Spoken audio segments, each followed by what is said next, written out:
देखिए, ये जो मैं लेक्चर बना रहा हूँ ये ये बताने के लिए मैं एक एफर्ट्स कर रहा हूँ कि अकाउंटिंग में और इनकम टैक्स में क्या डिफरेंस है जब हम अकाउंटिंग के हिसाब से प्रॉफिट एंड लॉस अकाउंट बनाते हैं और जब हम इनकम टैक्स के हिसाब से प्रॉफिट एंड लॉस अकाउंट बनाते हैं, तो क्या फर्क आता है।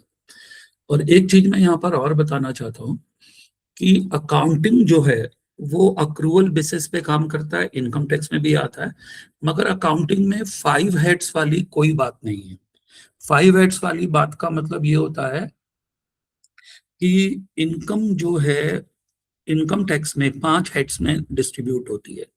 जैसे पहला हेड हो गया सैलरी, दूसरा हेड हो गया बिजनेस और प्रोफेशन, तीसरा हेड हो गया पहला हेड हो गया सैलरी, दूसरा हाउस प्रॉपर्टी, तीसरा बिजनेस और प्रोफेशन, चौथा कैपिटल गेन, पांचवा अदर सोर्सेस। लेकिन जब हम अकाउंटिंग की बात करते हैं तो हम खाली बिजनेस एक्टिविटीज रिकॉर्ड करते हैं और वहां पर 5 हेड्स जैसी कोई बात नहीं होती। एक तो ये बात आप अच्छे से समझ ले, क्योंकि हमने 11th-12th से अकाउंटिंग तो पढ़ी होती है मगर हमने इनकम टैक्स नहीं पढ़ा होता।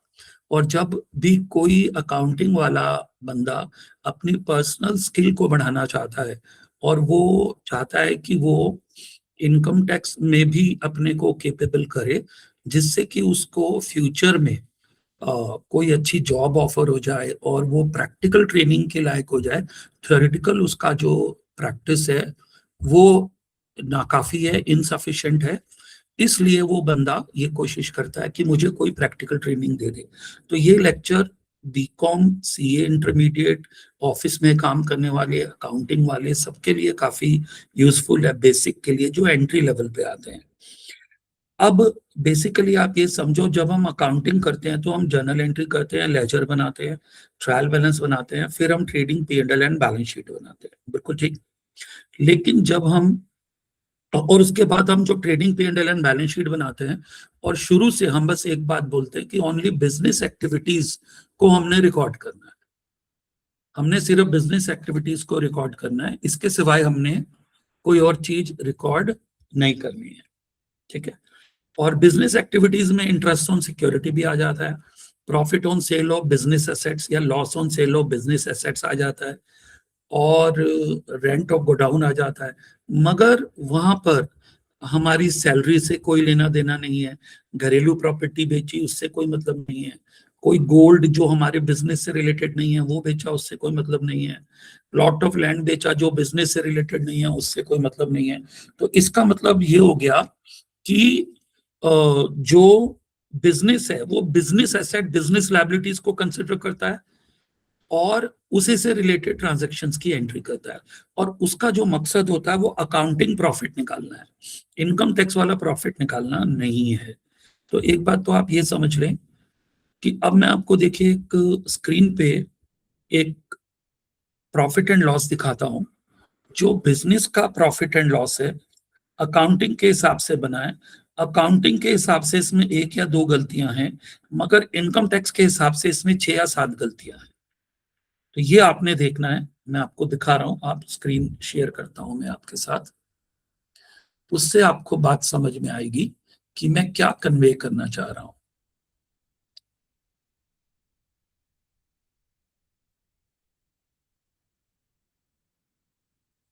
ये देखिए, आपको स्क्रीन पे दिखाई दे रहा होगा कुछ, यस।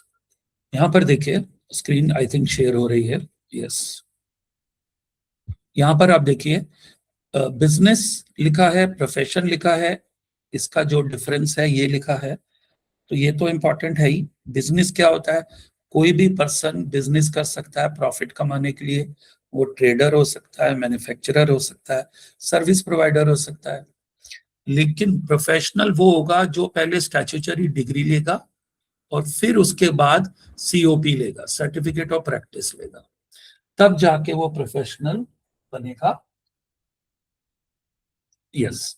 तो अब इसके आगे देखिए, वोकेशन भी होता है, जैसे किसी के अंदर नेचुरल एबिलिटी है सिंगिंग की, एक्टिंग की, तो वो वोकेशन में भी उसको भी बिजनेस। अब ये देखिए, बिजनेस और प्रोफेशन वाले हेड में ही ले लेते थे। Profit and gains of business and, ये P&L बना हुआ है अकाउंटिंग के हिसाब से। यहाँ ग्रॉस प्रॉफिट लिखा है, सब कुछ लिखा है यहाँ। अब यहाँ पर एक इंटरेस्टिंग बात मैं आपको बताने वाला हूँ। ये जो ग्रॉस प्रॉफिट लिखा है, इंटरेस्ट ऑन सिक्योरिटी, ये बिल्कुल सही है अकाउंटिंग के हिसाब से। बस इसमें अकाउंटिंग के हिसाब से एक गलती है, वो है ये 45,000 की ड्राइंग्स, ये एक गलती है। अदरवाइज इसमें किसी तरह की कोई गलती नहीं है। ठीक है। अब ये 370 का नेट प्रॉफिट आ गया, और नीचे लिखा है एक मिसलेनियस इनकम 13,000 की, जो पहले रिकॉर्ड नहीं हुई। ठीक है। अब देखिए मैं आपको बताता हूं, अकाउंटिंग के हिसाब से 370, और ये जो पर्सनल मेडिकल एक्सपेंसेस है फैमिली मेंबर्स के 45, ये ड्राइंग्स है, इसको हमने ऐड कर दिया। ठीक है। और अभी मैं आपसे बता रहा हूं, और एक मिसलेनियस इनकम जो है वो भी इसमें ऐड हो जाएगी।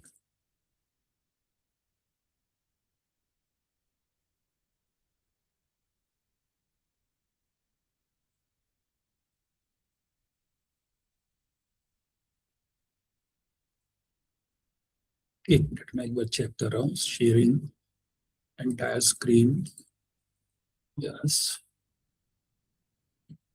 जी, क्योंकि बच्चे टेक्निकली रिकॉर्ड करने में बहुत मेहनत होती है, अभी हम लोग इतने टेक्नोक्रेट नहीं होते हैं। अब देखिए आगे, miscellaneous income of business not recorded earlier 13,000, ये पहले रिकॉर्डेड नहीं है, तो ये भी, ये ड्राइंग्स इसलिए जोड़ दो, नॉट अलाउड इन P&L है, नॉट अलाउड इन P&L है ये ड्राइंग्स।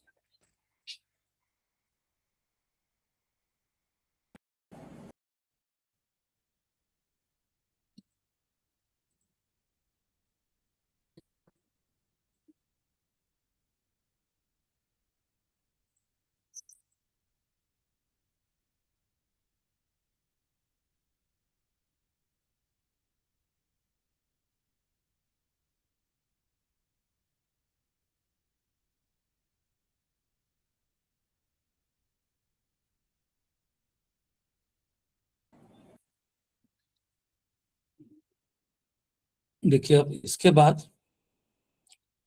ये जो हमारा P&L है, ये, इसमें ड्राइंग्स नॉट अलाउड था, हमने जोड़ दिया, 4,15,000 हो गया। और इसी में देखिए प्लस मिसलेनियस इनकम, ये अभी अभी और बोला उन्होंने नीचे, ये मिसलेनियस इनकम थी जी कितनी हमारे पास, 13,000, इसको भी जोड़ दो क्योंकि पहले रिकॉर्ड नहीं हुई थी। ये अब हमारा 4,28,000 अकाउंटिंग प्रॉफिट आ गया, बिल्कुल correct, accounting profit following the principles of accounting, ये हमारा आंसर आ गया। अब यदि मैं आपको बोलूं इनकम टैक्स के हिसाब से आंसर क्या है, तो पहले तो मैं ये बता दूं, इनकम टैक्स के हिसाब से प्लीज ध्यान से सुनिए, पहला हेड है इनकम फ्रॉम कॉमन है, इनकम फ्रॉम, ये कॉमन है, income from salary, income from house property, ये मैं इनकम टैक्स की बात कर रहा हूं, income from profit and gains of business of profession,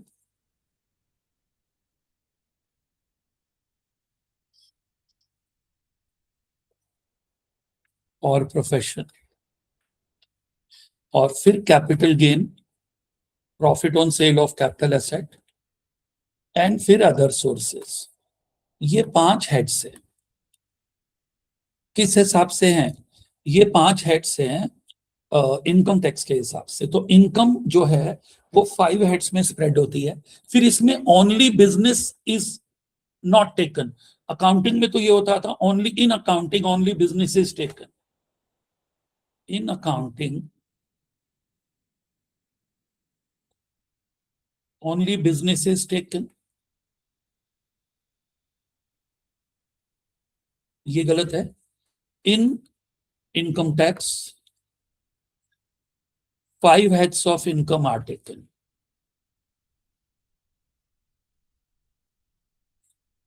चाहे वो उसकी पर्सनल इनकम हो, और बिजनेस इनकम, और दोनों taken, every type of income is taken.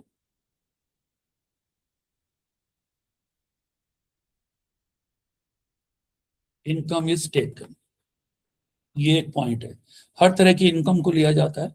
अब सैलरी क्या है, यहां देखिए सैलरी है बच्चों, एम्प्लॉयर से जो मिलेगा एम्प्लॉय को, वो सैलरी हेड में आएगा, चाहे उसमें पॉकेट्स मिले, एम्प्लॉयर से मिल रहा है पैसे मिले, अलाउंसेस मिले। हाउस प्रॉपर्टी में रेंटल इनकम आएगा, और बिजनेस और प्रोफेशन में दोनों आएंगे, बिजनेस भी और प्रोफेशन भी।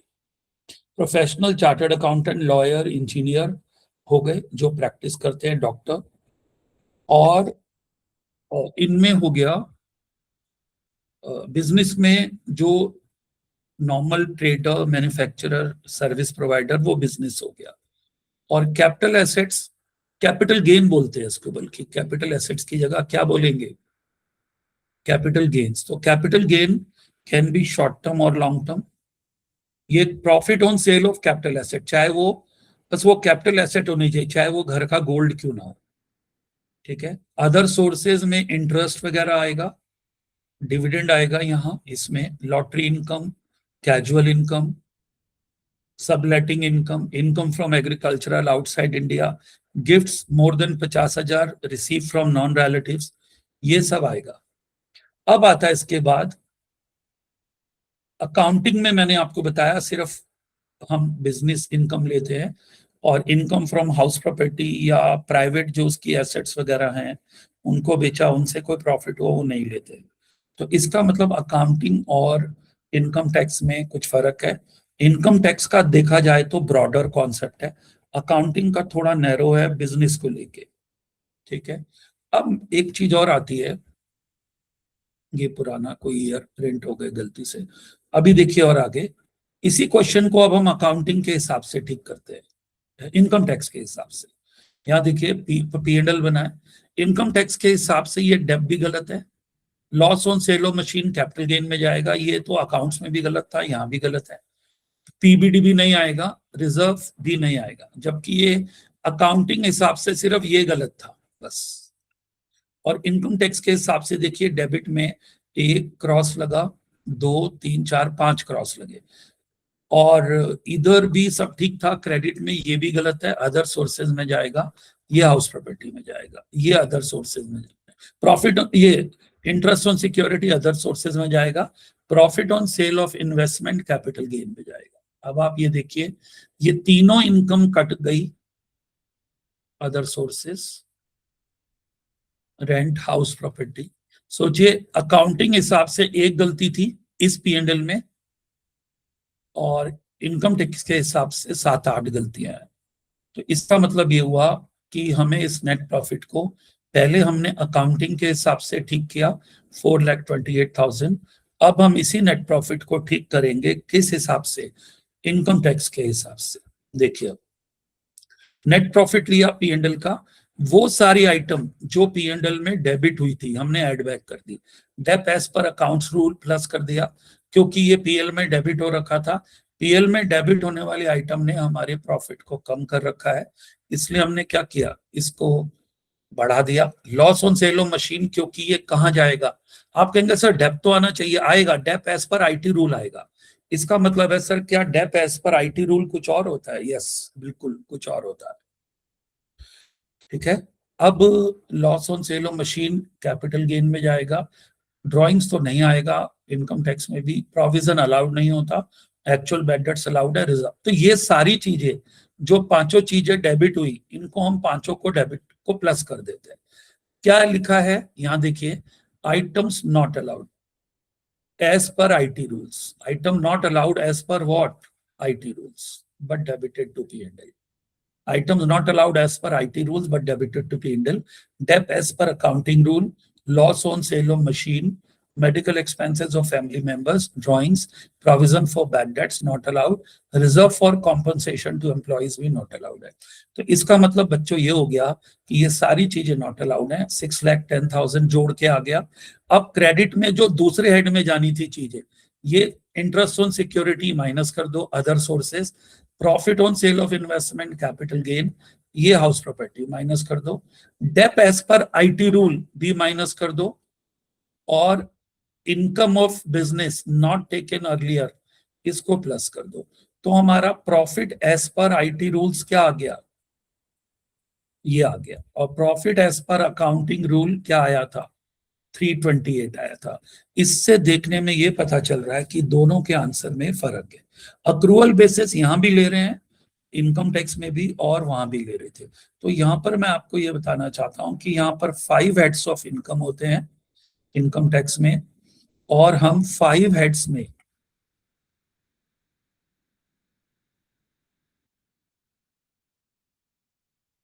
5 हेड्स ऑफ इनकम लेते हैं हम।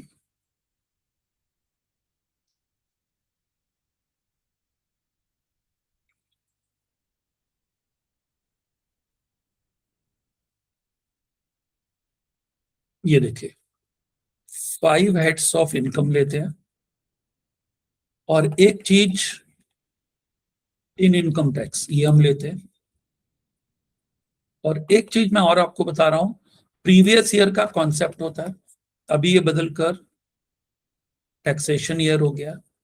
जैसे अभी प्रीवियस ईयर है 2025 2026, कितने मंथ्स की ड्यूरेशन है, 12 मंथ्स की ड्यूरेशन है। और असेसमेंट ईयर इसी के बाद के 12 मंथ्स होते हैं, 2026 2027 ये भी 12 मंथ्स होते हैं। इन नॉर्मल कोर्स में ये 24 मंथ्स होते हैं, इसके कुछ एक्सेप्शन है। तो इनकम जो हम वैसे हम अकाउंटिंग ईयर भी 12 मंथ्स का होता है, बट वो नेसेसरी नहीं है। और लेकिन ये नेसेसरी है, 1 अप्रैल से ही शुरू होगा, और इसको हम फाइनेंशियल ईयर भी बोलते हैं। और जो नई टर्मिनोलॉजी आई है, जो नया इनकम टैक्स एक्ट आया है, उसमें उन्होंने प्रीवियस ईयर की जगह कौन सा ईयर ले लिया, टैक्सेशन ईयर ले लिया, 2025 2026। और ये हम 5 हेड्स की इनकम प्रीवियस ईयर 2025 2026 में लेंगे, और रिटर्न सबमिट करने की जो डेट है, किसी के लिए 31 जुलाई है, और किसी के लिए 30 सितंबर, और इसी में टैक्स ऑडिट हो तो फिर ये 31 अक्टूबर तक सबमिशन की डेट पहुंच जाती है। तो ये dates of return of income है, ठीक है। तो income is earned in previous year, income earned in previous year होती है। Advance tax if tax liability exceeds 10,000 in 1 year, if tax liability exceeds 10,000 in 1 year, advance tax ये bracket लगा दिया is paid in previous year मतलब taxation year,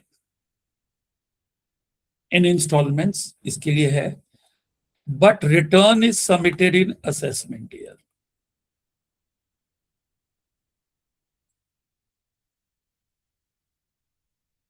In assessment year,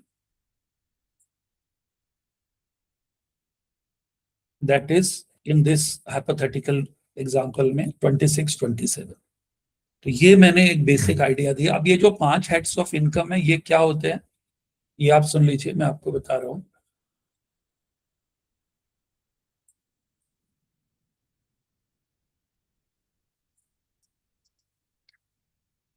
देखिए ये जो 5 heads of income है, इसमें मैंने बोला पहला सैलरी होता है, इनकम फ्रॉम सैलरी, ये ऐसे आएगा यहां। और दूसरा इनकम फ्रॉम तो कॉमन ही है, दूसरा income from house property,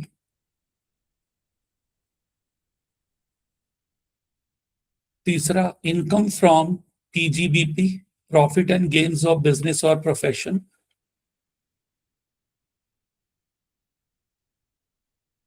income from की जगह हम इसको प्रॉफिट ही बोल देंगे, profit and gains of business और प्रोफेशन।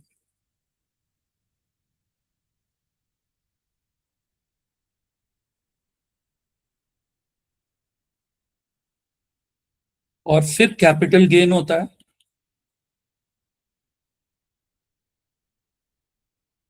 और फिर अदर सोर्सेज होता है। जो ऊपर के 4 हेड्स में नहीं आता वो अदर सोर्सेज में आता है। तो किसी की भी जब आप रिटर्न भरेंगे तो आपको 5 हेड्स लेने होंगे, ये आपने अच्छे से ध्यान से समझना है प्लीज। और इसको टोटल को ग्रॉस टोटल इनकम बोलते हैं। और एक चीज मैं और बता दूं, न्यू टैक्स रिजीम है, बाय डिफॉल्ट होता है जो 115 बीएसी सेक्शन बोलते हैं, और एक ओल्ड टैक्स रिजीम होता है। प्लीज ध्यान से सुन लीजिए। तो न्यू टैक्स रिजीम है और ओल्ड टैक्स रिजीम है, टैक्सेशन रेट्स में फर्क है, रूल्स में फर्क है। आपको अपने क्लाइंट का tax as per old tax regime निकालना होता है और tax as per new tax regime निकालना होता है।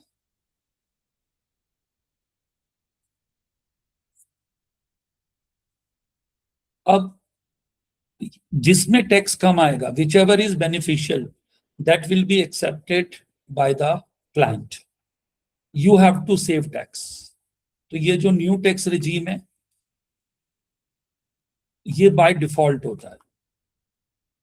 ये आगे भी बताऊंगा, यदि एक बार न्यू टैक्स रिजीम ले लिया तो फिर वही चलेगा। और यदि बिजनेस या प्रोफेशनल इनकम नहीं है तो कुछ रूल अलग है।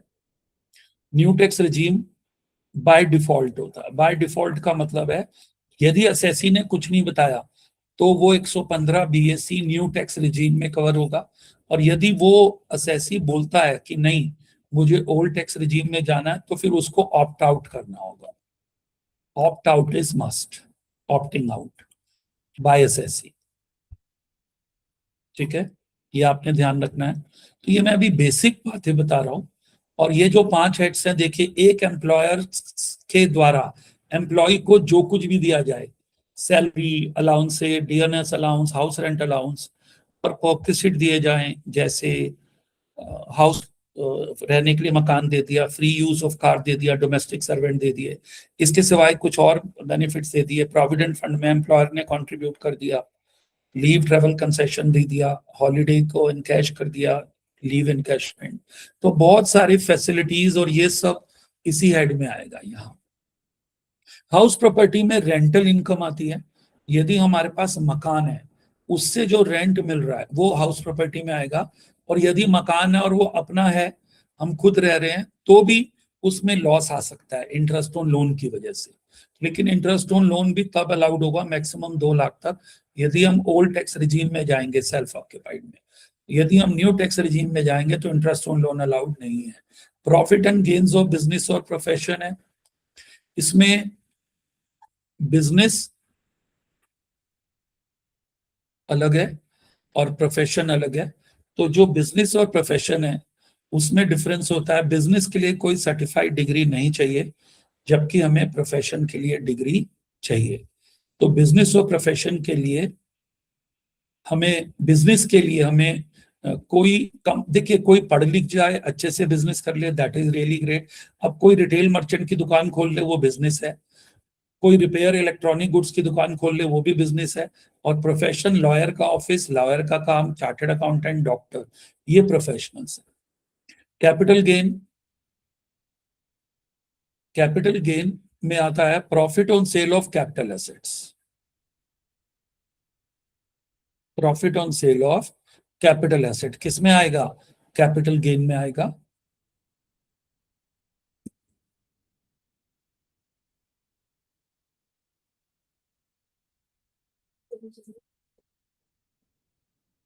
Generator capital gain short term and long term capital gain है। अदर सोर्सेस में इंटरेस्ट, डिविडेंड वगैरह आता है। ये सब प्रीवियस ईयर 2025 2026 में आता है। तो हमें ये बहुत क्लियर कट समझ आना चाहिए क्या चीज हमने कब लेनी है और किस हेड में लेनी है। यदि आप अपने क्लाइंट को अटेंड कर रहे हैं और आपको ये नहीं पता कि ये इनकम किस हेड में आएगी, तो क्लाइंट आप पे कभी भी भरोसा नहीं करेगा। ये बात आप अच्छे से समझ लो। You must know which income is covered under which head. मैं यही बताने की कोशिश कर रहा हूं। सैलरी, परक्विजिट्स,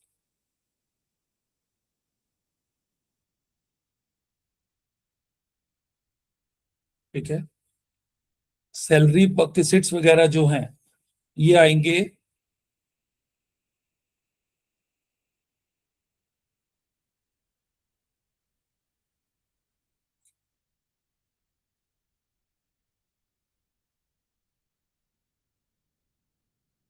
ये देखिए, salary perquisites allowances,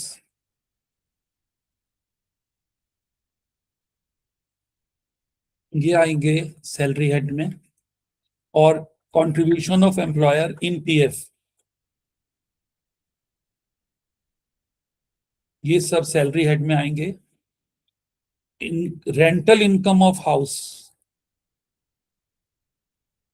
house property में आएगा। और सेल्फ ऑक्यूपाइड हाउस का भी आंसर नेगेटिव हो सकता है, हाउस में आंसर माइनस में आ सकता है, पॉजिटिव तो आएगा नहीं क्योंकि खुद से किराया नहीं ले रहे आप। और सेल्फ ऑक्यूपाइड के लिए मैक्सिमम 2 हाउसेज हो सकते हैं। ये सब हम आगे पढ़ेंगे अभी ग्रेजुअल।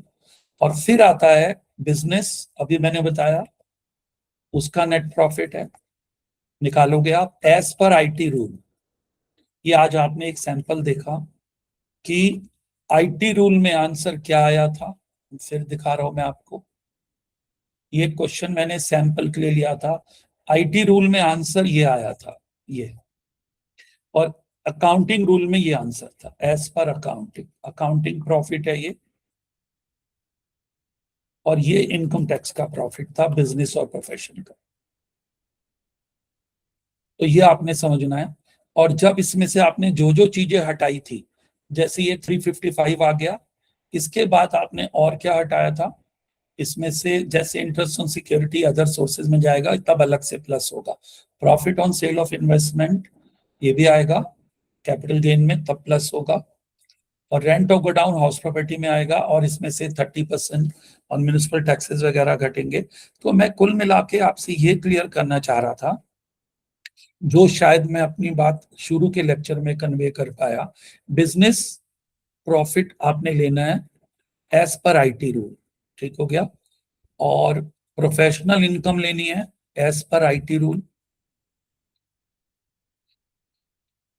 ठीक है। इसमें भी 2 ऑप्शन होते हैं, अक्रूवल बेसिस। अकाउंटिंग में तो फंडामेंटल प्रिंसिपल है कि अक्रूवल ही होना चाहिए। अकाउंटिंग में वो कहते हैं अक्रूवल बेसिस, या दूसरा प्रिंसिपल कैश बेसिस भी हो सकता है। लेकिन कैश बेसिस खाली प्रोफेशनल यूज करते हैं, मोस्ट ऑफ द टाइम सब लोग अक्रूवल बेसिस को फॉलो करते हैं। फिर कैपिटल गेन आता है। कैपिटल गेन है अदर, कैपिटल गेन में 2 तरह के कैपिटल गेन है, short term capital gain and long term capital gain. और फिर इनकम फ्रॉम अदर सोर्सेज है,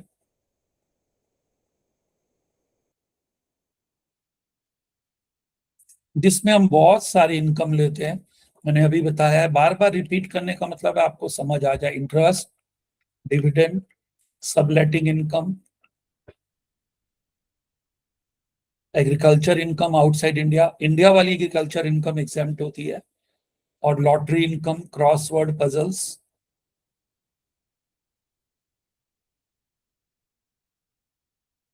गिफ्ट फ्रॉम नॉन रिलेटिव,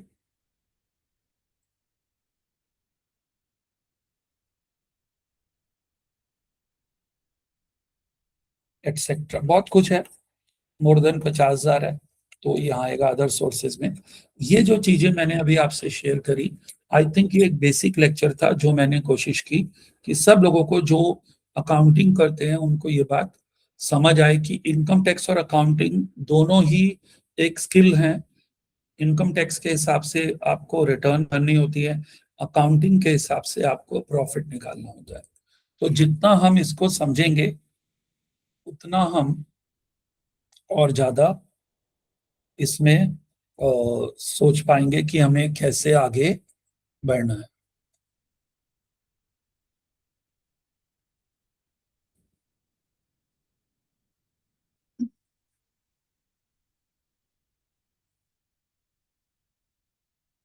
जी, ये मैंने एक एफर्ट किया अभी आपके साथ।